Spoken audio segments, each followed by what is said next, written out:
Anong bahagi ng buong hamon naiyak si kasabwat? Naharap. Final challenge. Okay.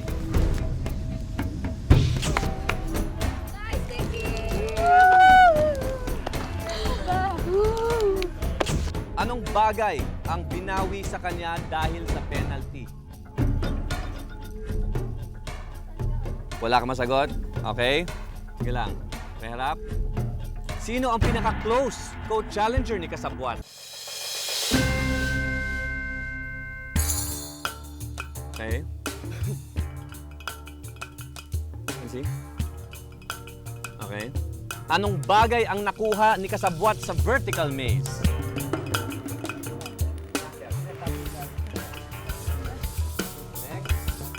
Pang-ilan siya na-eliminate sa kanyang team sa Ubusan ng Lahi Challenge?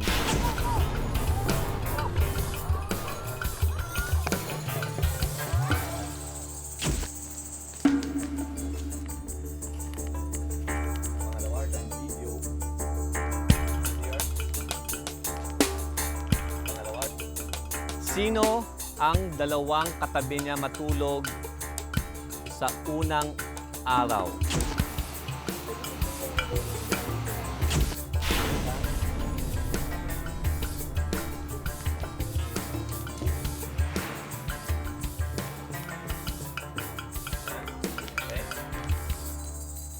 Tapos na ang kasabwat quiz. O, kasabwat, bilang na ang oras mo dahil konting panahon na lang, booking na ang beauty mo.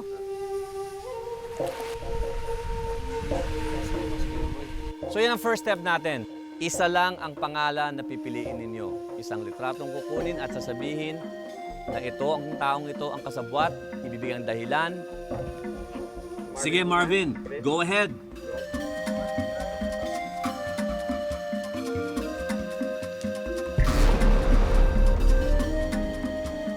Congratulations sa'yo.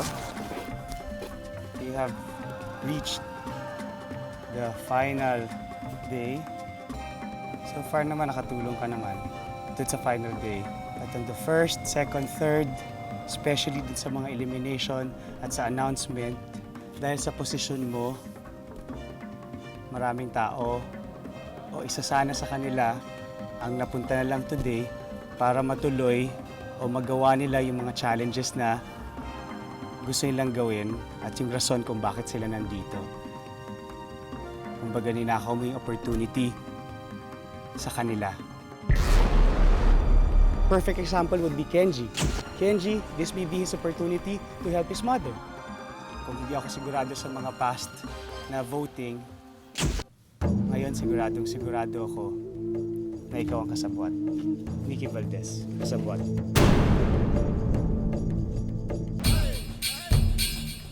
Nikki, huling pagkakataon na ito, kaya galingan nyo na. Go, Nikki!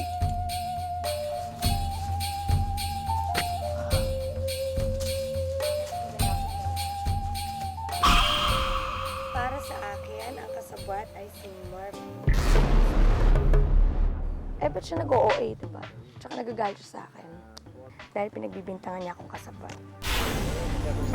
Sarap? Na? Sarap ng alam mo hindi na boto mo. Ang sarap. Eh, masabing challenge. Hindi ka kinakabahan na baka nagkakamali ka.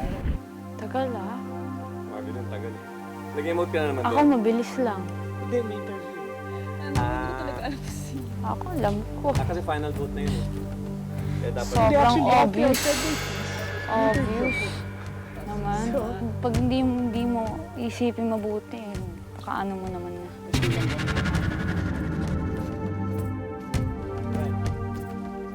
Gwen, ikaw na ang susunod.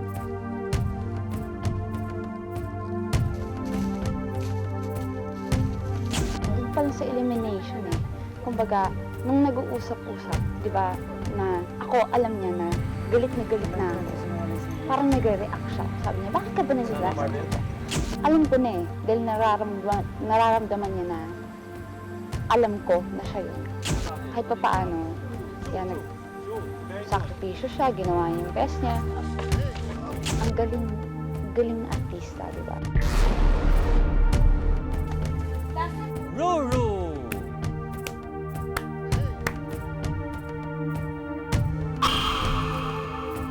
Wala naman talaga siyang ginawa eh. Kaya nga ano ako, parang nasusurprise ako why these people reacted so much about this, itong kasabwat. Eh, the fact na kung anong ginagawa namin, ginagawa niya. Naghihirap siya, naghihirap din kami.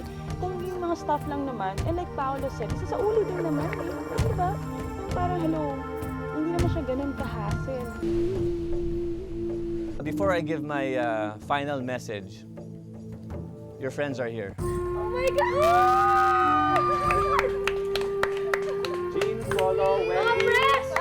Oh my God! Siyempre,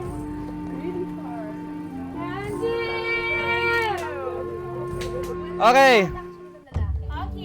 Bago ko ilabas ang ating 1 million peso winner, syempre meron message ang kasabwat sa inyong lahat. Pero bago yon, gusto kong sabihin sa inyo, ang kasabwat ay hinire ng extra challenge.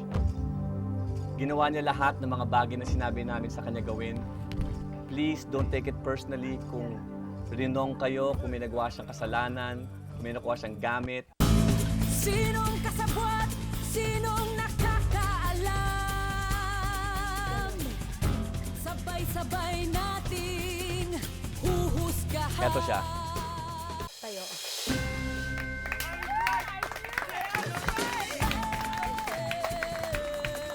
Ay, ako alam ko na eh. Kaya lang, yun nga, hindi naman ako galit eh.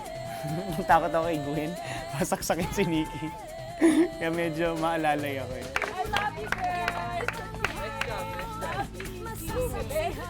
Actually, first day pa lang, I wanted to give up already. Actually, I didn't want to accept it when they asked me to do it. Honestly, I didn't know what challenges we were gonna have. The only thing that I gave up was the million.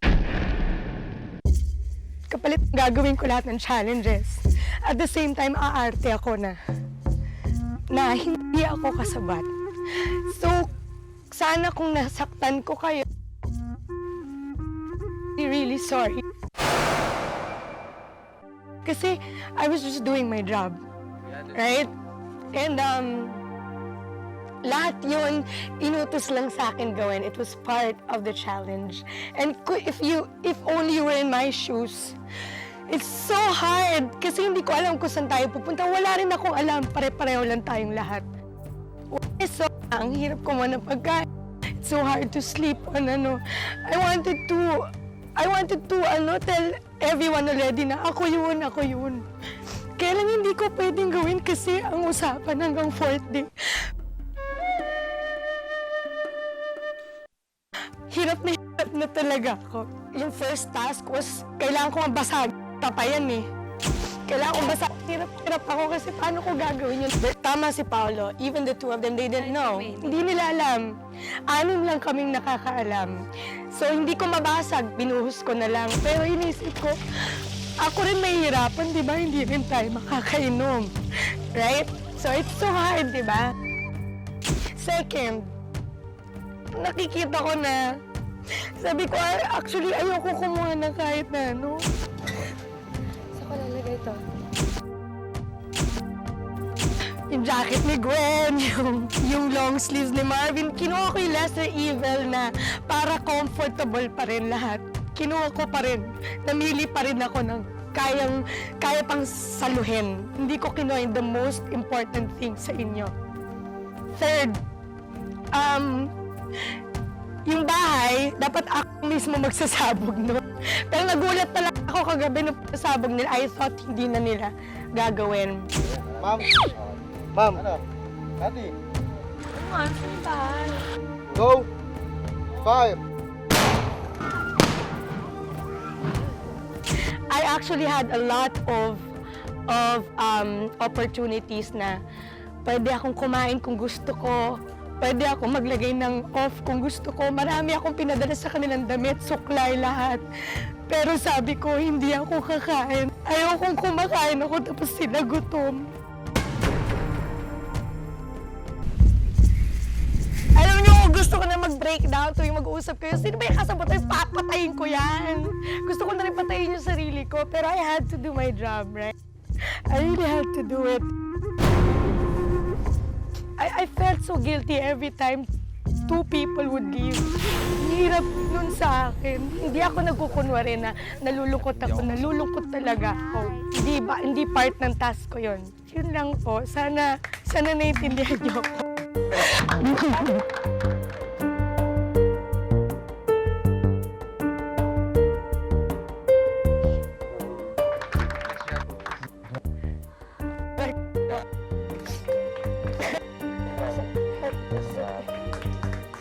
I couldn't wait for this day. Diyos ko, sabi ko sana mo na para ma-reveal ko na ako yun.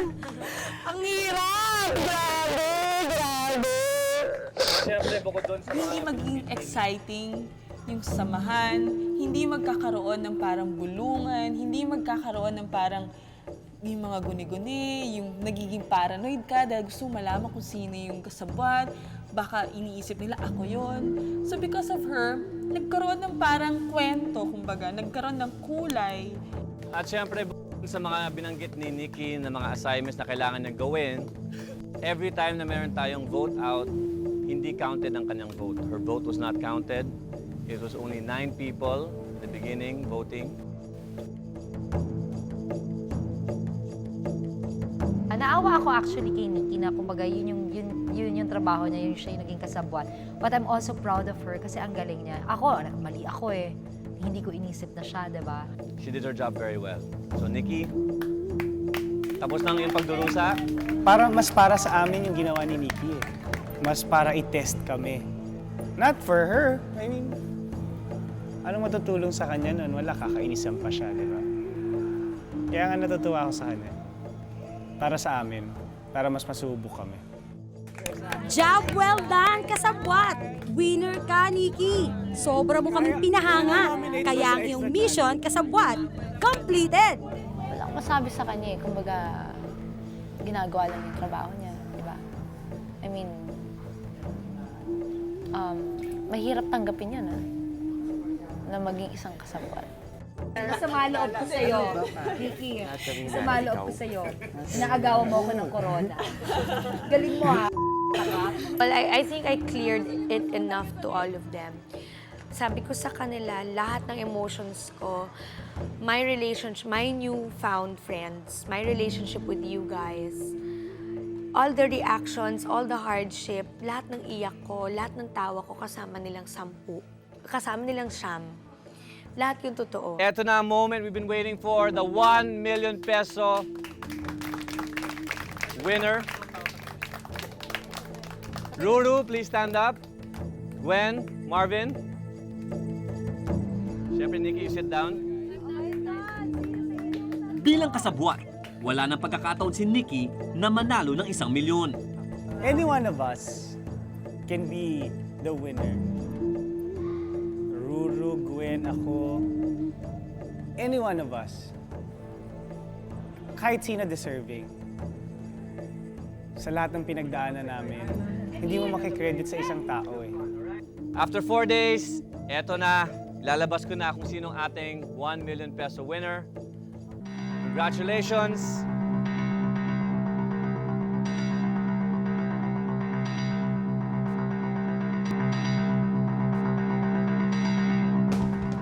Congratulations! Marvin Agustin!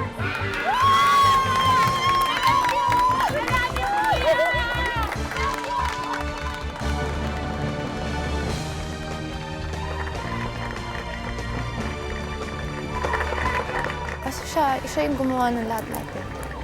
Siya yung bilisan niyo, siya yung parang siya yung leader namin.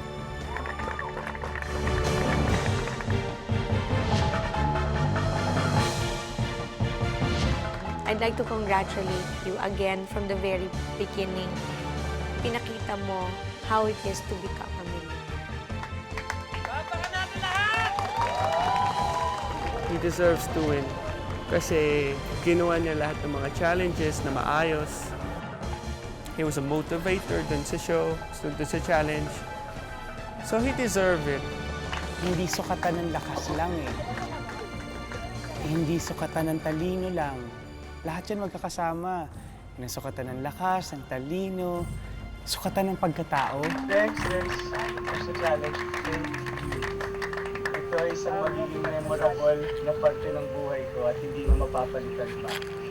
Hindi lang ako na-challenge physically, na-challenge pa yung pagkatao.